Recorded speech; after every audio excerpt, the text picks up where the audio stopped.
নমস্কার, দিনবার্তায় আপনাদের স্বাগত। এই মুহূর্তে বিশেষ নিবেদন নিয়ে আমি জয়দীপ। এখনকার বিস্তারিত এসআর নিয়ে নেই কোনো আমাদের আপত্তি, কিন্তু এর প্রক্রিয়া নিয়ে আমাদের আপত্তি রয়েছে। আমাদের অভিযোগ ছিল বিএলওদের বিরুদ্ধে। বিএলও ওরা যদি ভোটার তালিকায় প্রাক্ষিত ভোটারদের নাম অন্তর্ভুক্ত করতে হয়রানি করেন, তাহলে আমরা প্রতিবাদ মুখর হব। এসআর এর নিরপেক্ষতার প্রশ্ন তুলে এভাবে মিডিয়ার সামনে সরাসরি ব্যক্ত করেন শ্রীভূমি জেলা কংগ্রেসের বরিষ্ঠ কর্মী জ্যোতিষ পুরকায়স্থ। তিনি এও বলেন, আমরা কোনো বিজেপি দল বা বিজেপি পদাধিকারীর বিরুদ্ধে অভিযোগ উত্থাপন করিনি, কিন্তু শ্রীভূমি জেলা বিজেপির প্রাক্তন সভাপতি সুব্রত ভট্টাচার্য কংগ্রেস দলের কর্মকর্তাদের ধিক্কার জানান, তা অতি দুর্ভাগ্যজনক। কংগ্রেসের পায়ের নিচে মাটি নেই, তাই কংগ্রেসীরা এসআর বিরোধিতা করছেন। সুব্রত বাবু বক্তব্যের পরিপ্রেক্ষিতে জ্যোতিষ পুরকায়স্থ এও বলেন, আমরা কোনো এসআর নিয়ে বিরোধিতা করছি না, বিএলওদের কর্মকাণ্ডে আমরা অসন্তুষ্ট, কিন্তু সুব্রত বাবু না বুঝে অযথা কংগ্রেস দলের সমালোচনা করছেন, তা মেনে নেওয়া যায় না। জ্যোতিষবাবু মিডিয়ার সামনে চাচাচুলা বিষয় আরও বলেন, প্রথমত আপনাকে CNN 24-এর পক্ষ থেকে অভিনন্দন। আমরা আজ বিশেষ একটা ইস্যু নিয়ে এসেছি। যেহেতু আপনাদের অভিযোগ ছিল বিএলওদের বিরুদ্ধে, কিন্তু দেখা যাচ্ছে যে শ্রীভূমির একজন বিজেপির সক্রিয় কর্মী, ওনার অভিযোগ কংগ্রেসের দিকে। উনি বলছেন যে ভোট বৈতরণী পার হওয়ার জন্য আপনারা ভুলে বোরা ভোটার তালিকা, এটাকে আপনারা প্রশ্রয় দিচ্ছেন এবং এসআর বিরোধিতা করছেন।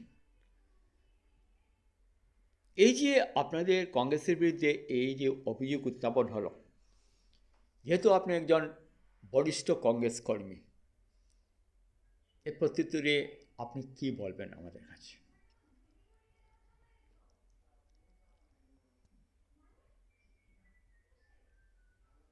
কথাটা তো অনেকটা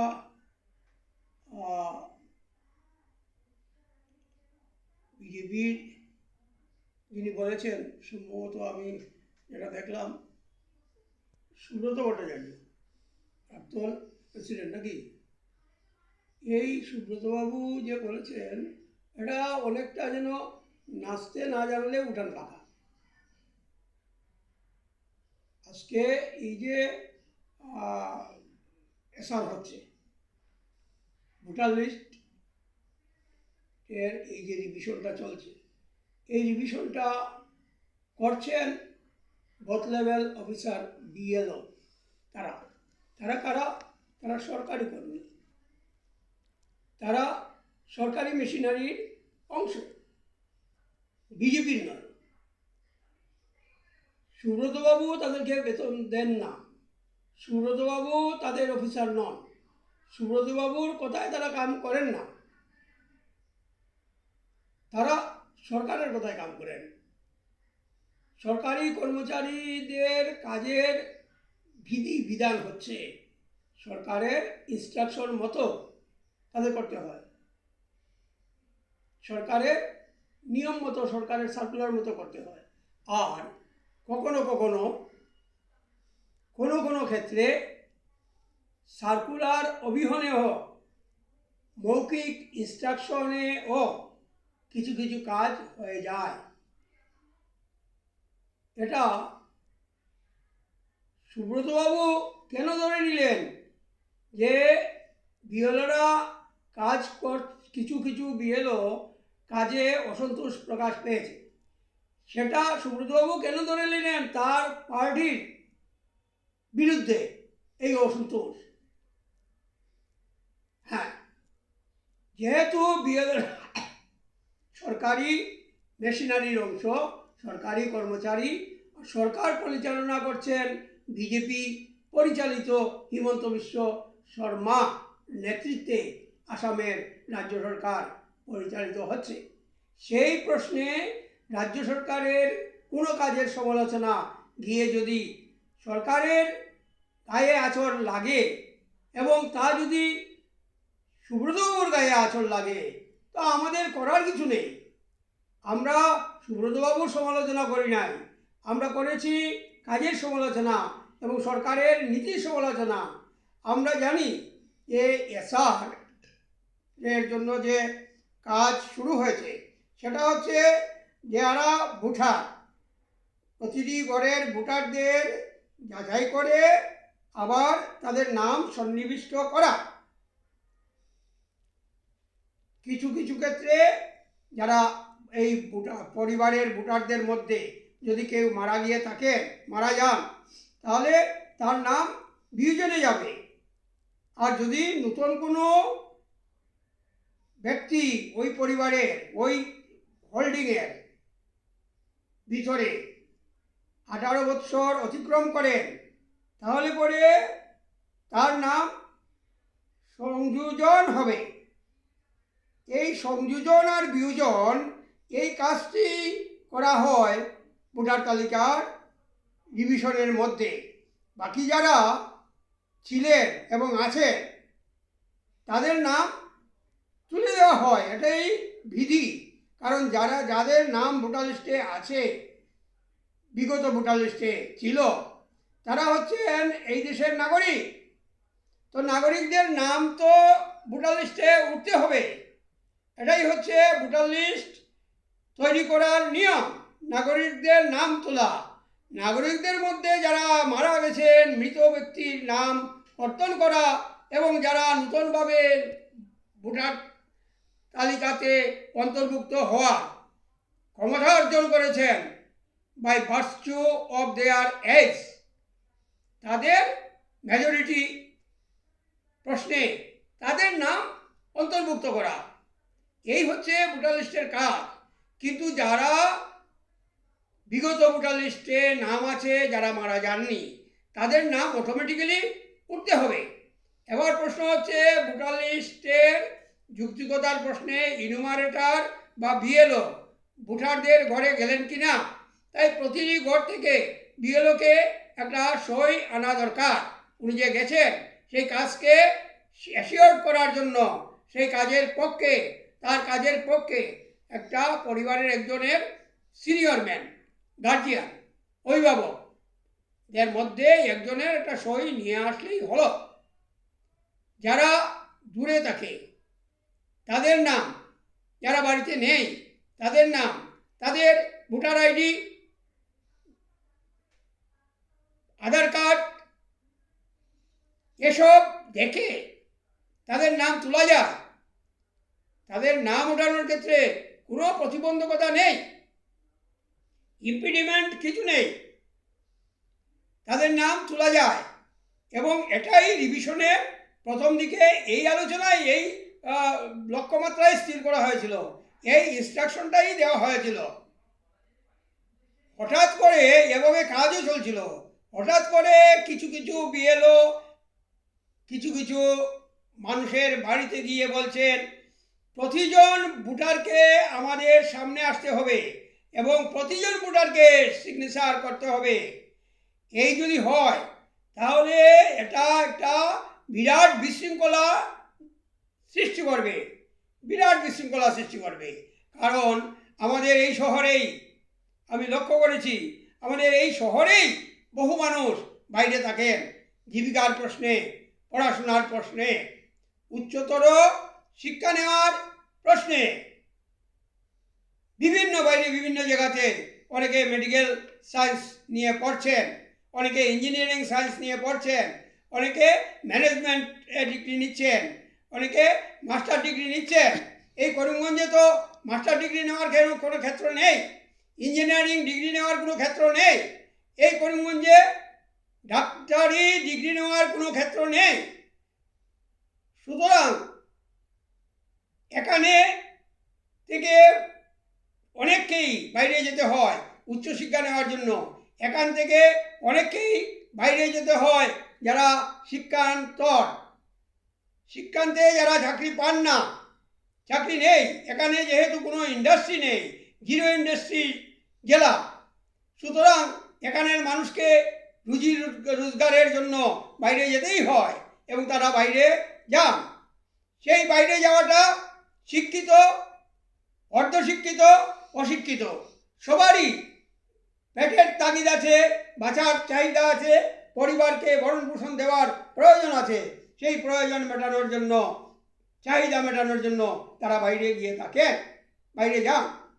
আমরা লক্ষ্য করেছি আমাদের পার্শ্ববর্তী এই যে কেলেরিয়াহাট, লাড্রিমবাই, মেঘালয়, মিজোরাম, অরুণাচল, নাগাল্যান্ড, এই সব জায়গা থেকে শুরু করে গুয়াহাটি, কলকাতা, মাদ্রাজ, ব্যাঙ্গালোর এবং বোম্বে, দিল্লি, এসব জায়গাতে মানুষ ছড়িয়ে গেছেন রোজগারের জন্য, বাইরে গিয়ে রোজগার করছেন। কিছু কিছু লোক এখান থেকে বিদেশেও পাড়ি দিয়েছেন শুধু রোজগারের জন্য। এই মানুষদের মধ্যে যখন ইলেকশন হয়, ইলেকশন যখন ঘোষণা হয়, ইলেকশন ঘোষণা হওয়ার পর একটা সময় থাকে, মাসখানেক আগে ইলেকশন ঘোষণা হওয়ার পর একটা সময় থাকে, সেই সময়ের ভিতরে বাইরে থেকে ভোটার যারা তারা ছুটে আসতে পারে। কিন্তু এই নাম সন্নিবিষ্ট করার জন্য সংযোজন বিয়োজনের প্রশ্নে বাইরে থেকে প্রত্যেককে আসা সম্ভব নয়। অনেক মানুষ যারা হয়তো কোনো হোটেলে, কোনো ফ্ল্যাটে তারা হোম গার্ডের চাকরি করছেন, হোম গার্ডের চাকরি করছেন, পাহারাদারের চাকরি করছেন, কেউ কিংবা কম্পিউটারের চাকরি করছেন, কম্পিউটারের ডিপ্লোমা নিয়ে বাইরে চলে গেছেন, কম্পিউটারের ইঞ্জিনিয়ারিং নিয়ে বাইরে চলে গেছেন, কোম্পানিতে চাকরি করছেন। তারা চাইলেই ছুটি পাবেন না, আর ছুটি পেলেই তারা পয়সার প্রশ্ন আছে, দূর থেকে দূরান্তরের থেকে এখানে আসা, এইসব প্রশ্ন তাদেরকে একটা সমস্যার সৃষ্টি করবে। আর বাড়িতে যখন কেউ আছে সে দিয়ে দিলেই হয়। যাদের বাড়িতে কেউ নেই, দরজা বন্ধ করে চলে গেছে, তাদের ক্ষেত্রে আলাদা, তাদেরটা আলাদাভাবে বিচার করবেন, তাদেরকে নোটিশ দেবেন, তারা কোথায় আছে জেনে নোটিশ দেবেন। নোটিশ পাওয়ার পর তারা আসবে। যাদের বাড়িতে লোক আছে তারা নিজেরা বলে দেবে তাদের বাড়ির কতজন ভোটার জীবিত আছে, কাদের কাদের নাম তোলা দরকার, এবং সই করবে তাদের মধ্যে সিনিয়রদের মধ্যে একজন, সেই ভাবেই তাদের নাম সন্নিবিষ্ট করা যাবে। আচ্ছা বলুন তো, আমাদের এই দেশটাকে রক্ষা করার জন্য সীমান্তে যারা পাহারা দেয়, আমাদের বিএসএফ জওয়ানরা, আমাদের মিলিটারিরা, আমাদের সৈনিক ভাইরা, তারা দেশের ভিতরে, দেশের সীমান্তে থাকা অবস্থায় এই যে রিভিশন চলছে, তারা সেখান থেকে কি করে আসবে? আসা কি সম্ভব? তাদের নাম কি সন্নিবিষ্ট হবে না? যদি তাই হয় তাহলে সবার নামই সন্নিবিষ্ট হওয়া দরকার। একইভাবে সকলের জন্য কাজ করা দরকার। আইনটা ইকুয়াল ফর অল, জাস্টিসটা ইকুয়াল ফর অল। ভোটাধিকার ভারতের নাগরিক সবার জন্য সমান, সবাই এক ভোট দেবেন, সবারই একটি নাম, সেই নাম উঠবে। তাইলে ছেড়ে দেওয়া মানে তাকে নাগরিকত্ব বর্জিত করা। কিন্তু একটা কথা আপনাকে বলছি, যে সুব্রতবাবু একটি আজব অভিযোগ করছেন যে আপনাদের কংগ্রেসের পায়ের নিচে জায়গা নেই, এই জন্য আপনারা এসআর বিরোধিতা করছেন। এ নিয়ে আপনি কী বলবেন? আপনারা তো এসআর বিরোধিতা নয়, কিন্তু ওনার আজব অভিযোগ আপনাদের কংগ্রেসের পায়ের নিচে জমি নেই বা জায়গা নেই, এই জন্য আপনারা এসআর বিরোধিতা করছেন। এটা আজব অভিযোগ সুব্রতবাবুর, এ নিয়ে কী বলবেন? দেখুন, কংগ্রেস এসআর বিরোধিতা করে নাই। এসআর যখন শুরু হয়েছে, শুরু হওয়ার পর থেকে কংগ্রেস এসআরের বিরোধিতা করে নেই। কংগ্রেস এসআর হোক, এসআরের বিরোধিতা করার প্রশ্ন নেই, কিন্তু সুষ্ঠুভাবে হোক, নিয়ম মেনে হোক, যাতে একজনও নাগরিকের নাম বাদ না পড়ে সেইভাবে হোক। কংগ্রেস বিরোধিতা করছে এবং করবে যদি একজনও নাগরিকের নাম এই ভোটার তালিকা থেকে বাদ পড়ে। ভোটার তালিকাতে এইভাবে যে নাম কর্তনের হিড়িক পড়েছে, মহড়া চলছে, এই মহড়ার বিরোধিতা করছে। এটা বেআইনি, এটা নীতি বহির্ভূত, এটা নাগরিককে দ্বিনাগরিক করে দেওয়া, নাগরিককে নাগরিকত্ব হারা করে দেওয়া, নাগরিকত্বহীন করে দেওয়া। একজন নাগরিকত্ব বঞ্চিত মানুষ, নাগরিকত্ব না থাকলে পরে মানুষের অবস্থানটা কি হবে ভাবে দেখুন। আজকের দিনে একজন নাগরিকত্বের প্রমাণ, তার যে ভোটার আইডিটা কোন কোন জায়গাতে লাগে, শুধু ভোট দেওয়ার সময় নয়, আজকে প্যান কার্ড, আধার কার্ড এবং ভোটার আইডি, এই তিনটা কার্ড মানুষের বিভিন্ন প্রতিষ্ঠানে দরকার হয়। ইভেন ছেলেমেয়েদের পড়াশোনার ক্ষেত্রে পর্যন্ত, উচ্চশিক্ষা নিতে গেলে পর্যন্ত তুমি কোন জায়গার মানুষ, তুমি কি ভারতের নাগরিক, এই প্রশ্নটা সর্বাগ্রে আসে। আচ্ছা, আরেকটা কথা রয়েছে, উনি আরেকটি অভিযোগ করেছেন যে আপনারা ভুলে বোরা এই যে তালিকার উপরে ভর করে আপনারা বৈতরণী পার হতে চাচ্ছেন। উনি কীভাবে বুঝলেন আপনার যে কংগ্রেস বৈতরণী পার হতে যাচ্ছে? যেহেতু সামনে বিধানসভা নির্বাচন রয়েছে, বিজেপির তো প্রার্থী রয়েছে, তাহলে কংগ্রেসের বিরুদ্ধে এই যে অভিযোগ আনা হয়েছে যে বৈতরণী পার হচ্ছে কংগ্রেস, এটা কীভাবে উনি বললেন? ইনি কী বলবেন? দেখুন, প্রথম কথা হলো ভুলে ভরা ভোটার লিস্ট যদি উনি বলেন, তাহলে সেই ভোটার লিস্টের ভিত্তিতেই তো উনার দল আজকে সরকারে আসীন, এবং মাননীয় মুখ্যমন্ত্রী হিমন্ত বিশ্ব শর্মা আসামের চিফ মিনিস্টারে আসীন আছেন, বসে আছেন এই ভুলে ভরা ভোটার লিস্ট থেকে নির্বাচিত হয়ে। এই ভোটার লিস্ট যদি উনি ভুলে ভরা বলে থাকেন, তাহলে প্রথমেই তো দরকার এই ভোটার লিস্টের মহিমা, এই ভোটার লিস্টের মহিমা যদি উনি খর্ব করে থাকেন, তাহলে প্রথমে দরকার ওনার সরকারকে পদত্যাগ করা। কোন আদালত বলেছে এই ভোটার লিস্ট মিথ্যা, এই ভোটার লিস্ট ভুলে ভরা? কোন অথরিটি বলেছে এই ভোটার লিস্ট ভরে ভরা? উনি তো অথরিটি নন, উনি একটা দলের নেতা, একটা দলের সভাপতি ছিলেন, নেতা আছেন, উনি নমস্য ব্যক্তি একটা দলের, উনি নমস্য ব্যক্তি করিমগঞ্জের মানুষের হয়তো, কিন্তু উনি অথরিটি নন। একটা ভোটার লিস্ট যেটাকে দিয়ে ভোট হয়েছে, সেটা উনি কি চ্যালেঞ্জ করেছেন এই ভোটার লিস্ট ভুলে ভরা বলে কোনো আদালতে? উনি কি আইনের দ্বারস্থ হয়েছেন? তাহলে ভুলে ভরা ভোটার লিস্ট বলছেন কি করে? এগুলি তো শুধুমাত্র মিথ্যাচার, শুধুমাত্র মিথ্যাচার। এত মিথ্যাচার করা ভালো নয়।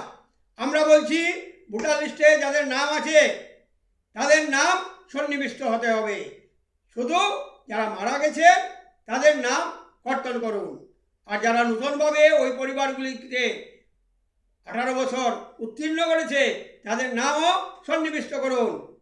এই হচ্ছে আমাদের কথা বলার, আমাদের কাজকে যাচাই করার ধরন। আমরা এইভাবেই কাজটাকে দেখছি। যখন আমরা শুনলাম যে ভোটার লিস্টে এইভাবে চাইছেন প্রতিজন মানুষকে, বিএলওরা চাইছেন পার্সোনালি ফিজিক্যালি প্রেজেন্স থাকতে হবে ওনাদের সামনে, তখনই আমরা ডিসি অফিসে গেলাম।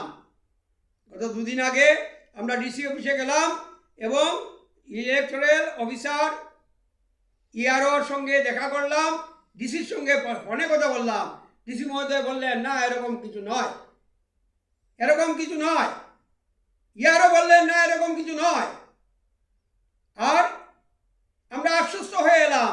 আমরা বললাম এরকম যদি নয়, এরকম হচ্ছে, তাহলে একটা বিভ্রান্তি ছড়াচ্ছে, আপনারা বিভ্রান্তিটা দূর করুন, একটা স্পষ্টীকরণ দিন, আপনারা প্রেস রিলিজ দিন, স্পষ্টীকরণ দিন, বিজ্ঞপ্তি দিন, যাতে করে বিএলওরা বুঝতে পারে তাদের কাজ কি, আর মানুষও বুঝতে পারেন ভোটার লিস্টে নাম তোলার জন্য তারা কি কি জিনিসের সম্মুখীন হওয়া দরকার। যদিও আজ পর্যন্ত এই স্পষ্টীকরণ আমরা পাইনি। আজ আমাদের দলের রাজ্য কমিটির উপসভাপতি, election officer, chief election officer আসামের মিস্টার অনুরাগ গোয়েল, ওনার সাথে দেখা করেছেন আমাদের করিমগঞ্জ জেলার এমপি ক্যান্ডিডেট হাফিজ রশিদ আহমেদ চৌধুরী মহাশয়, হাইকোর্টের বরিষ্ঠ আইনজীবী, উনি দেখা করেছেন।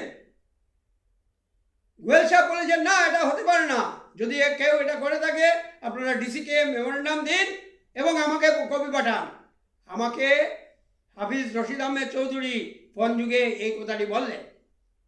আমরা তখন বললাম আমরা অলরেডি একটা মেমোরেন্ডাম দিয়েছি, একটা জানিয়েছি, আমরা জানার সাথে সাথে উনি বললেন সেটার কপি পাঠান, আমরা পাঠিয়েছি।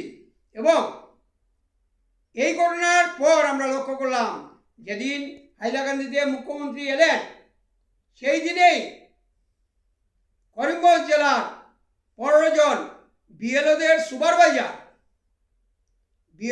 সুপারভাইজার 15 জনকে বরখাস্ত করে দেওয়া হলো, কাজ থেকে ছাঁটাই করে দেওয়া হলো। আর সেখানে নতুন ভাবে নিয়োগ দেওয়া হলো। আমরা অবাক হয়ে গেলাম, কেন এই 15 জনকে ছাঁটাই করা হলো? এই 15 জনের দোষটা কি? এরাও তো সরকারি কর্মচারী, by virtue of their designation post তাদেরকে এই দায়িত্ব দেওয়া হয়েছিল। তারা কি দায়িত্ব পালন করতে পারে না? আমরা এর স্পষ্টীকরণ চাই।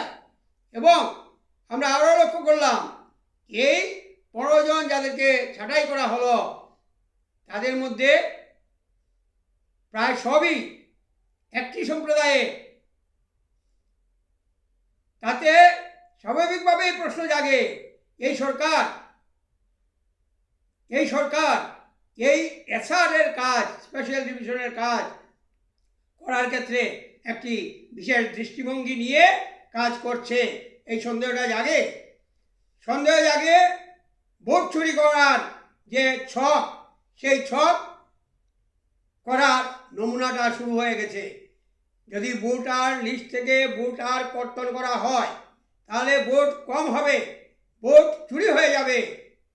তাই ভোট চুরি দুইভাবে, একটা হচ্ছে যদি আপনার 5 জনের একটা হোল্ডিংয়ে ভোট থাকে, সেখানে যদি 3টা ভোট তোলা হয়, 2টা ভোট কর্তন করে দেওয়া হয়, তাহলে এই 2টা ভোট ডিলিশনের মধ্যে দিয়ে, বিয়োজনের মধ্যে দিয়ে একটা চুরি। আর যদি 5 থেকে 5 জনের জায়গাতে 2টা ভোট এনে ভরে দেওয়া হয়, 7টা করা হয়, যারা এই হোল্ডিংয়ের মানুষ নন, এই অঞ্চলের মানুষ নন, তাহলে সেটাও আরেক ধরনের চুরি। অর্থাৎ ভোটার তালিকাকে ফলস ভোটার দিয়ে, বাইরের ভোটার দিয়ে স্ফীত করে দেওয়া, আর অরিজিনাল ভোটার তালিকা থেকে অরিজিনাল ভোটারদের সংখ্যা কমিয়ে দেওয়া।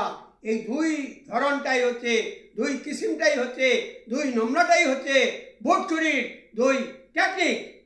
আমরা একটা টেকনিক ধরে ফেলেছি, আমাদের নোটিশে এসেছে, আসা মাত্র আমরা ডেপুটি কমিশনার অফিসে ধাবিত হয়েছি এবং ডেপুটি কমিশনারের দৃষ্টি আকর্ষণ করেছি, আর ইয়ারোর নিকট আমরা এটা জমা দিয়েছি এবং আমরা স্পষ্টীকরণ দাবি করেছি। কালকে আমাদের সংবাদ মেলটা ছিল এরই পরিপ্রেক্ষিতে, এই স্পষ্টীকরণটাই আমরা চেয়েছি আর এই কথাগুলিই বলেছি। এটা গণতান্ত্রিক দেশ, এই দেশে স্বাধীনভাবে কথা বলার অধিকার সবার আছে, সবার মত প্রকাশ করার অধিকার আছে। আর আমরা একটা পলিটিক্যাল পার্টি করি, পলিটিক্যাল পার্টি, তার সংবিধানে প্রদত্ত একটা অধিকার আছে বিরোধী দলের ভূমিকা নিবানো গণতন্ত্রের জন্য অপরিহার্য। আমরা বিরোধী দলের ভূমিকা নিবাচ্ছি, আমরা সরকারের নীতির সমালোচনা করছি, ভোটার লিস্টের কাজ যে হচ্ছে সেই কাজে নিয়ম বহির্ভূত যে কাজগুলি হচ্ছে সেই কাজের সমালোচনা করছি। আমরা কারো ব্যক্তিগতভাবে কাউকে অপদস্থ করিনি, আমরা ব্যক্তিগতভাবে আমার ভট্টাচার্য বাবু কি সুব্রত ভট্টাচার্য বাবু উনার বিরুদ্ধে কথা বলিনি, উনার দলেরও বিরুদ্ধে কথা বলিনি। আমরা উনার দলে পরিচালনা করে যে সরকার, উনার দলের যে সরকার, সেই সরকারের যে দৃষ্টিভঙ্গি, সেই দৃষ্টিভঙ্গির আমরা সমালোচনা করেছি, আলোচনা করেছি না সাংবাদিক সম্মেলনে। তাই উনার এত গায়ে ধরার তো কিছু নয়। रास्ता से जा रहा था, भेलपुरी खा रहा था, কিন্তু এরকম হয়ে যাচ্ছে। সুব্রতবাবু তো কংগ্রেসের বিরুদ্ধে যে অভিযোগ উত্থাপন করলেন, এটাকে আপনি মনে করেন যে উদ্দেশ্য বর্ণিত রয়েছে এটার মধ্যে? কংগ্রেসের বিরুদ্ধে অভিযোগ উত্থাপন করা হচ্ছে ওনাদের একটা চিরাচরিত ব্যাপার। কারণ কংগ্রেসই হচ্ছে আজকের দিনে ভারতবর্ষের মানুষের সুখ শান্তি ফিরিয়ে আনার, গণতন্ত্র ফিরিয়ে আনার, সংবিধানকে প্রতিষ্ঠিত করে রাখার মতো শক্তিশালী একটা দল। এই দলটাই হচ্ছে ভারতবর্ষের সকলের সমন্বয় রক্ষা করার মতো শক্তিশালী একটা দল। সুতরাং এই দলকে নিয়েই ওনাদের ভয়। কিছুদিন আগে আমরা লক্ষ্য করলাম একজন শিল্পী মারা গেছে সিঙ্গাপুরে গিয়ে, মাননীয় শিল্পী জুবিন গার্গ মহোদয়। সেটাকে কেন্দ্র করে শিল্পীর যে সত্তা, সেই সত্তার প্রতি যে যাদের আকর্ষণ, যাদের ভালোবাসা, যাদের শ্রদ্ধা, যাদের ভক্তি, শিল্পীর প্রতি যাদের দরদ, তারা রাস্তায় নেমে এসেছেন জাত ধর্ম বর্ণ নির্বিশেষে এবং দলমত নির্বিশেষে মানুষ রাস্তায় নেমে এসেছিলেন। কিন্তু সেখানে আমরা লক্ষ্য করেছি বিজেপি দলের টার্গেট ছিলেন আমাদের দলের নেতা গৌরব গগৈ। এমনকি এটাও প্রচার হয়েছে আমাদের দলের নেতারা মানুষ পাঠাচ্ছে জুবিন গার্গের নামে ওই তার সমাধিস্থল পরিপূর্ণ করে রাখার জন্য। এটা তাদের কথা, তাদের কাহিনী। এটা করে তারা মানুষের মন ঘুরিয়ে দিতে চাইছেন। এই কথাগুলি মানুষ আজ আর গ্রাহ্য করছেন না। সুব্রতবাবু কি বললেন, বিজেপি দল কি বলল, এটা মানুষ গ্রাহ্য করছেন না। মানুষ গ্রাহ্য করছেন ভোটার লিস্টে তার নাম উঠছে কি না, ভোটার লিস্টে তার বা তার প্রতিবেশী কারো নাম বাদ যাচ্ছে কিনা। সঠিক নাম যদি বাদ পড়ে, মানুষ যদি বেঘর হন, মানুষ যদি নাগরিকত্ব হারান, তাহলে মানুষের সর্বনাশ হবে, তাহলে মানুষের ক্ষতি হবে। এই সর্বনাশ আটকানোর জন্য আমরা কাজ করছি। আমরা সুব্রতবাবুর চেহারা দেখে কাজ করছি না, আমরা সুব্রতবাবুর বিরোধিতা করার জন্য কাজ করছি না। আমরা কাজ করছি ভোটার লিস্টের পরিপূর্ণতার জন্য, ভোটার লিস্টের নিখোঁজ ভোটার লিস্ট তৈরি করার জন্য। এর জন্য আমাদের সমস্ত এজেন্ডা।